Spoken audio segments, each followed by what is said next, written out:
کو سامنے رکھتے ہوئے کسی کے ساتھ ڈسکس کرنا. دیکھیے ضروری نہیں ہے کہ کوئی بہت پڑھا لکھا آدمی ہوگا وہی اچھا مشورہ دے گا. ٹھیک ہے. بعض اوقات ماں باپ بڑا اچھا مشورہ دے دیتے ہیں، بعض اوقات بیوی بڑا اچھا مشورہ دے دیتی ہے، ٹھیک ہے. بعض اوقات جو ہے وہ یعنی جہاں تعصب نہ ہو وہاں سے مشورہ اچھا ہی آئے گا. ٹھیک ہے. اپنے طور پہ تو کم از کم اچھا ہی دے گا. اچھا ہی آئے گا. یہ الگ بات ہے کہ بعض لوگ کو تجربہ نہیں ہوگا تو وہ ان کا مشورہ قابل عمل نہیں ہو پائے گا. ٹھیک ہے. کمزور ہوگا. تو نہ تو یہ ہو کہ بالکل ہی کسی سے ڈسکس نہ کیا جائے اپنے معاملات. ٹھیک ہے. تو ایسے لوگ پھر مایوسی کی طرف جاتے ہیں اور پھر بڑی ایک دن پتہ چلتا ہے کہ سب کا مال لے کے چلے گئے. خود بھی آزمائش میں ہے، دوسروں کو بھی. یا مطلب کہ نظر آ رہا ہوتا ہے کہ سب سیٹ ہے جی، لیکن یہ بیچارے اتنا گھٹن کا شکار ہوتے ہیں کہ زیرو ہو کر انہیں شہر چھوڑنا پڑتا ہے، ملک چھوڑنا پڑتا ہے. ٹھیک. اور پھر لوگوں کے لاکھوں لاکھ پیسے ادا کرنے ہوتے ہیں، وہ اتارنا پھر ایک عذاب. ویسا ڈسکس کرتے رہیں. اور دوسری چیز یہ ہے کہ سب کی سنیں، ٹھیک ہے، وہی کریں جو کرنا چاہیے. ٹھیک ہے. ماشاء اللہ. اگلا سوال دیجیے. مفتی صاحب کی بارگاہ میں میرا یہ سوال ہے کہ کیا جو ویڈیو گیم ہے، کیا وہ ویڈیو گیم ڈیویلپ کر کے اس سے اجرت لینا وہ جائز ہوگی یا ناجائز؟ اسی طرح کوئی اور اپلیکیشن یا ویب سائٹ ڈیویلپ کر کے اس سے پیسے لینا جائز ہوں گے یا ناجائز؟ خاص طور پہ ویڈیو گیم کے بارے میں بتا دیں. شکریہ. ٹھیک ہے جی. ویب سائٹ وغیرہ. دیکھیے ایک ڈیولپر جو ہے وہ بہت سارے کام کرتا ہے اور اس کے اندر اگر تو میوزک شامل ہے تو جائز نہیں ہو سکتا. میوزک شامل ہوتے ہوئے کیسے جائز ہو سکتا ہے؟ جہاں تک بات ویب سائٹ اور اپلیکیشن کی ہے تو میرے بھائی ویب سائٹ لاکھوں کی تعداد میں ہے، اپلیکیشن لاکھوں کی تعداد میں ہے. ڈپینڈ یہ کرتا ہے کہ اس ویب سائٹ پر کیا ہوگا، ٹھیک. اپلیکیشن کس چیز کی ہے. نہ تو ہر طرح کی اپلیکیشن ناجائز ہے، نہ ہر طرح کی ویب سائٹ ناجائز ہے. ویب سائٹ بنانے والا صرف خالی پیج ہی نہیں بناتا، کنٹینٹ کی جگہ بناتا ہے، کنٹینٹ وہاں رکھا جاتا ہے، مختلف چیزیں رکھی جاتی ہیں. تو جس طرح کا کنٹینٹ ہوگا اسی اعتبار سے حکم ہوگا. کوئی غیر شرعی بات اس میں نہیں پائی جاتی تو وہ جائز ہوگا. اسی طریقے سے اپلیکیشن کا معاملہ ہے، غیر شرعی بات نہیں پائی جاتی تو اپلیکیشن بنانا بھی جائز ہوگا. ٹھیک. اپلیکیشن کی بات چلی ہے اور ویب سائٹ کی بات چلی ہے تو یہاں پہ دونوں چیزوں کا میں ایک سر دست جو ہے عرض بھی کر دیتا ہوں. ویب سائٹ دارالفتہ.net کے نام سے لانچ کی گئی ہے اور رمضان شریف میں مختلف لانچ کی گئی تھی. دارالفتہ اہل سنت کے مفتیان کرام کے اس پہ ویڈیو کلپ کی صورت میں بھی فتاوی موجود ہیں، احکام موجود ہیں. کچھ جو ہے وہ جو تربیتی بیانات ہوئے تھے، فرض علوم کورس کے بیان ہوتے ہوئے وہ بھی شامل ہیں. اور اسی طریقے سے دارالفتہ اہل سنت سے جو تحریری فتاوی جاری ہوتے ہیں تو منتخب تحریری فتاوی بھی اس پر اپلوڈ کیے جا رہے ہیں اور مزید مستقبل میں کیے جاتے رہیں گے. دعوت اسلامی کی بہت ہی مفید اپلیکیشنز بھی ہیں، جیسا کہ یعنی خود دارالفتہ اہل سنت کی اپلیکیشن موجود ہے. اسی طریقے سے نماز کے اوقات کی اپلیکیشن اوقات الصلاۃ بہت ہی اہم اپلیکیشن ہے. تو ان اپلیکیشنز کو بھی اپنے موبائل میں رکھنا چاہیے. جی ٹھیک ہے. اگلے سوال دیجیے. حضرت میرا سوال یہ ہے کہ جو میڈیکل اسٹور والے ہول سیل میڈیسن مارکیٹ سے ایک آئٹم پرچیز کر کے جاتے ہیں، اب وہ کوانٹٹی میں مثال کے طور پر انہوں نے پرچیز کر لیا، 10-20 پرچیز کر لیا اور 2 دن بعد پتہ چلا اس آئٹم کے ریٹ بڑھ گئے اور انہوں نے جو مال پرچیز کیا تھا وہ پرانے ریٹوں سے پرچیز کیا تھا. وہ دکاندار جو ریٹیلر جو ہوتے ہیں وہ یہ کرتے ہیں کہ وہ پرانی ریٹیل کاٹ کر نئی ریٹیل لگا کر اسٹیمپ پرنٹ لگا کر مال سیل کرتے ہیں. آیا کہ وہ مال سیل کرنا نئے ریٹیل سے کیسا؟ ٹھیک ہے جی. دیکھیے جو کاروبار کے اندر ریٹ ہیں اس کے اندر آزادی ہوتی ہے کہ خریدنے والا بیچنے والا جس قیمت پر مرضی بیچیں اور خریدیں. لیکن فقہاء کرام کی صراحت موجود ہے اور فقہاء کرام نے جب لوگوں کے احوال کو دیکھا تو حکمرانوں کو اس بات کی اجازت دی کہ وہ چیزوں کے ریٹ مقرر کر سکتے ہیں. تو چیزوں کا ریٹ مقرر کرنا حکومت کی طرف سے جائز ہوتا ہے. دوسری بات یہ ہے کہ دیکھیں ممانعت کی یہی وجہ سامنے آئے گی کہ قانونی طور پر ایک ریٹ مقرر ہیں اور بعض چیزوں میں بڑی سختی ہوتی ہے اور اس کی خلاف ورزی کرنے پر سزائیں ہوتی ہیں. تو جب حکومت کی طرف سے ریٹ بڑھا دیے گئے ہیں، اب پکڑ نہیں ہوگی، تو اب اس کے ریٹ بڑھانے میں کوئی شرعی قباحت تو نہیں ہے، ٹھیک ہے. لیکن دوائیں ایک بنیادی ضرورت ہوتی ہیں، جتنا بھی سستا انہیں انسان بیچ سکے سستا بیچنا چاہیے. تو سب مہنگا بیچ رہا ہے، میں کیوں سستا بیچوں؟ حق تو مجھے بھی ہے نا، اگرچہ میرا کاروبار میڈیکل کا ہے، یعنی جس کا ہے اگر وہ میڈیکل کاروبار کر رہا ہے تو کیا مطلب، وہ کمائے گا نہیں؟ دیکھیے دنیا کی جس مرضی کمپنی، بڑی کمپنی کی طرف آپ چلا جائیں، ٹھیک ہے، ایک حصہ وہ اپنی مارکیٹنگ پر استعمال کرتی ہے. جی بالکل کرتی ہے. ٹھیک ہے، تو اگر آپ وہ حصہ مارکیٹنگ پر استعمال کرنے کے بجائے جی مارکیٹ سے تھوڑا سستا بیچنا شروع کر دیں، ٹھیک ہے، آپ کی تو ویسے مارکیٹنگ ہو جائے گی. ٹھیک ہے، مارکیٹنگ بھی مل جائے گی اور ثواب بھی مل یعنی جائے گا. ثواب نہیں ملے گا، نیت. ثواب نہیں ملے گا. مارکیٹنگ کی نیت سے جب بیچیں گے تو ثواب نہیں ملے گا. ٹھیک ہے، اگر یہ نیت کریں گے کہ میں اس لیے سستا بیچتا ہوں کہ یہ چیزیں جو ہیں وہ لوگوں کی بنیادی ضرورت ہیں، لوگوں کی جیب پر بھاری پڑتی ہیں، لوگوں کو آسانی ملے، ٹھیک ہے، تو مسلمانوں سے خیر خواہی کی جو نیت ہے جی وہ اگر کی جائے گی تو ثواب ملے گا. ٹھیک ہے، برکت بھی ہوئی جائے گی جی انشاءاللہ جب یہ سارے کام ہوں گے اس طریقے سے. اگلا سوال دیجیے. مفتی صاحب کی خدمت میں یہ سوال عرض تھا کہ بعض بینکس کے اندر جو ہے وہ بچت اکاؤنٹ کے نام سے کچھ اکاؤنٹس ہوتے ہیں جن میں آپ اپنا اماؤنٹ رکھتے ہیں تو وہ کرنٹ اکاؤنٹ جیسا ہی ٹریٹ کرتے ہیں، بٹ وہ جو پیسے آپ رکھتے ہیں اکاؤنٹ میں وہ مختلف کموڈیٹیز کے اندر جو کہ وہ کہتے ہیں کہ وہ نان انٹرسٹ بیرنگ ہے، یعنی کہ وہ انٹرسٹ بیرنگ کمپنیز نہیں ہیں، وہاں پہ وہ انویسٹ کرتے ہیں اور ڈیلی کی بیسس پر منتھلی جو ہے وہ آپ کے اکاؤنٹ کے اندر کچھ پیسے جمع ہو جاتے ہیں. اچھا، یہ پروفٹ اینڈ لاس اکاؤنٹ ہوتا ہے تو اس میں بعض اوقات آپ کے اکاؤنٹ سے پیسے کچھ کٹ بھی جاتے ہیں، تو مفتی صاحب کی خدمت میں عرض تھی کہ ایسے اکاؤنٹ میں پیسے رکھنا جائز ہے کہ ناجائز؟ ٹھیک ہے جی. اول تو آپ فرما رہے تھے کہ کرنٹ اکاؤنٹ ہوتا ہے، پھر آپ کہہ رہے ہیں کہ نفع آخر میں نقصان کی بنیاد پر اکاؤنٹ ہوتا ہے. دیکھا جائے گا کہ بینک کے اندر جو پیسے جمع ہوئے سیونگ اکاؤنٹ ہی ہو گیا، اور اگر وہ بینک یہ دعویٰ کرتا ہے کہ جی یہ ایک محدود سطح پر محدود چیزوں کے گرد رہتے ہوئے ہم اس کو کاروبار میں لگاتے ہیں اور سودی موڈ پر اس کو نہیں لگاتے، پہلی بات یہ کہ کنورشل بینکنگ والے تو ایسا دعویٰ کریں گے ہی نہیں. ٹھیک ہے، اچھا اگر کوئی اور بینک دعویٰ کرتا ہے تو اصل ڈیپینڈ اس بات پر ہوگا کہ ان کا طریقہ کار کیا ہے، ٹھیک ہے، وہ کاروبار کس طریقے سے کرتے ہیں. یہ تو نہیں کہ صرف کاغذوں میں کاروبار ہوتا ہے یا نمبر گیمز میں کاروبار ہوتا ہے. پورا اس کا ایک اسٹرکچر دیکھنا پڑے گا، پھر جا کر ہم ویریفیکیشن دے سکتے ہیں کہ جناب اٹ از رانگ اور رائٹ. اس کے علاوہ کیسے کہا جا سکتا ہے؟ ٹھیک ہے. اگلی کال دیجیے. سر مجھے یہ پوچھنا تھا اس حساب سے کہ اسی جگہ ہم انویسٹمنٹ کرتے ہیں اور پر پیس ایک رکھ لیتے ہیں حساب میں کہ پر پیس جو کاسٹ آئے گی وہ مجھے پر پیس 5.5 روپے ہوگا، تو وہ جائز ہے یا ناجائز ہے؟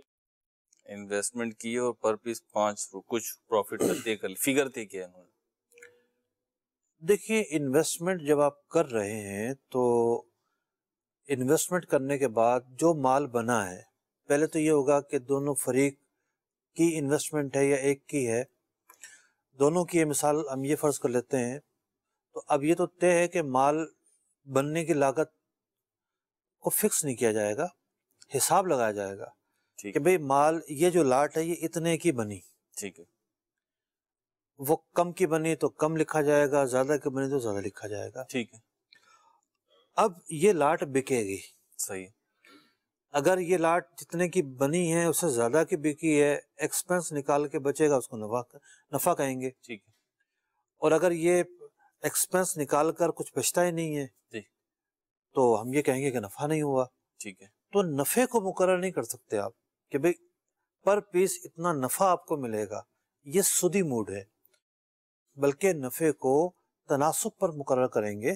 ٹھیک ہے، پرسنٹیج پہ کہ یہ پیسہ جو ہے جی ہاں پرسنٹیج پر، کہ یہ پیسہ جو ہے وہ کام میں لگایا جائے گا، اس سے کوئی پروڈکٹ بنے گی، پروڈکٹ مارکیٹ میں سیل ہوگی، سیل ہونے پر پھر جو ہے کلوزنگ کی جائے گی اور اس کے اعتبار سے نفع نکلے گا. جو ہم نے پرسنٹیج طے کی ہوئی ہے اس کے مطابق نفع تقسیم ہوگا.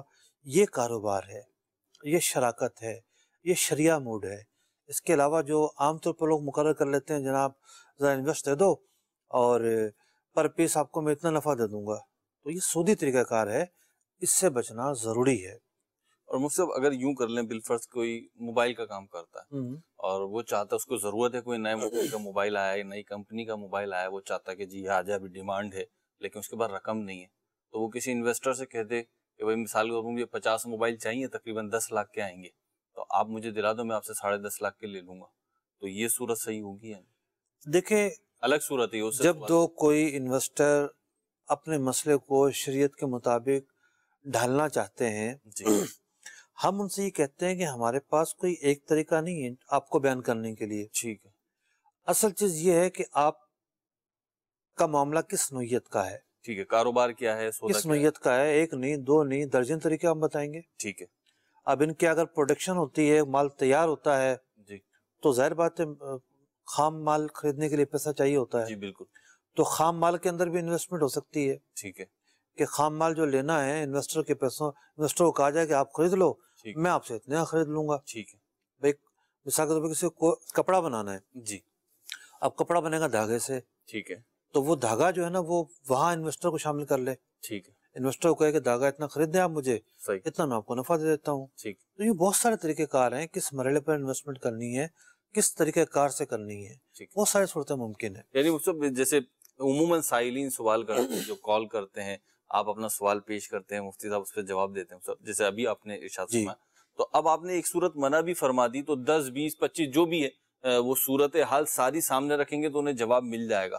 تو آپ جو ہے ایک کام کیا کریں، بہت ساری یقینی طور پہ صورتیں ہوتی ہیں، جہات ہوتی ہیں، اس کے لیے آپ کو دارالفتہ اہل سنت کی کسی بھی شاخ پہ آنا ہوگا، اپنا مسئلہ بتانا ہوگا، انشاءاللہ اللہ نے چاہا تو آپ کو حل بھی ملے گا اور جو بھی شریعت کا حکم ہوگا وہ بتایا جائے گا۔ اگلی کال دیجیے۔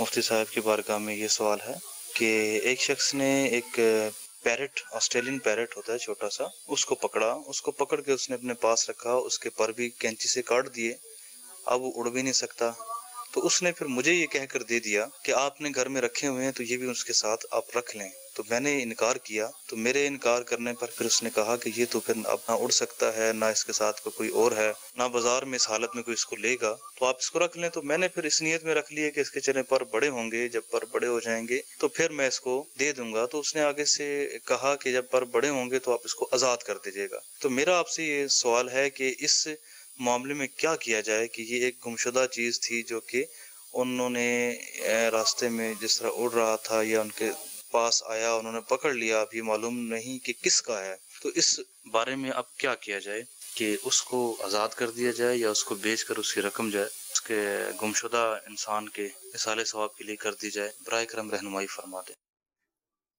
ٹھیک ہے جی، آپ نے بڑا بہت سارے تشریحات ان کے ذہن میں، ضروری نہیں کہ تشریحات درست ہوں۔ صاحب آپ نے ایک جملہ کہا ہے، جی مجھے ایسا لگتا ہے کہ آپ کے ذہن میں سب بہت کچھ ہے، تو تھوڑی جو سائیکی ہے نا اس پہ بھی آپ تھوڑی سی گفتگو کر لیں اگر ہو سکتی ہے۔ پہلے تو میں مسئلہ بتاتا ہوں نا۔ ٹھیک ہے، دیکھیں عام طور پر تو مسئلہ یہی ہے کہ اگر کوئی ایسا پرندہ ہے جسے لوگ پالتے نہیں ہیں، وہ اڑ کے گھر میں آ جاتا ہے، جو پکڑ لے گا اس کا ہو جائے گا۔ ٹھیک ہے، جیسے جنگلی کبوتر ہیں، جی گھروں میں عام طور پر رہتے ہی ہیں، ٹھیک ہے، مساجد میں رہتے ہیں، جی وہ آزاد گھوم رہے ہوتے ہیں، ٹھیک ہے، عام طور پر کسی کی ملکیت نہیں ہوتے۔ بالکل، چڑیا ہو گئی، اسی طریقے سے کئی اور پرندے ہو گئے، تو جو جال ڈالے گا، جو پکڑے گا وہ اس کی ہو جائے گی۔ ٹھیک ہے، ایک وہ پرندے ہیں یا وہ جانور ہیں جس کے بارے میں ہمیں پتہ ہے ان کا کوئی نہ کوئی مالک ہے، ٹھیک ہے، جیسے کوئی گائے بھاگ رہی ہو روڈ پر، صحیح، وہ ہفتہ بھر جو ہے نا گلیوں میں گھوم رہی ہو، جی تو اب ہمیں یہ یقین ہے، یعنی کہ ظن غالب ہے ہمارا کہ کسی نہ کسی کی ملکیت ہے، ٹھیک ہے، اس لیے اس کو جو ہے وہ یہ نہیں سمجھا جائے گا کہ یہ مال مباح ہے، جی جس نے پکڑ لی اس کی ہو جائے ایسے گی، ہی پھر رہی ہے، چلو گھر کے اندر لے جا، یہ نہیں ہو سکتا۔ ٹھیک ہے، ٹھیک ہے، تو یہ جو آسٹریلین پرندے ہیں ان کا معاملہ بھی ایسے ہی ہے، جی یہ عام پرندے نہیں ہیں، بلکہ لوگ خریدتے ہیں، پنجروں میں زیادہ تر رہتے ہیں، یہ کبھی پنجرہ کھلا ہوگا وہ اڑ گیا ہوگا، یہ ان کا معاملہ ہوتا ہے۔ جی تو ان کے بارے میں مسئلہ یہی ہے کہ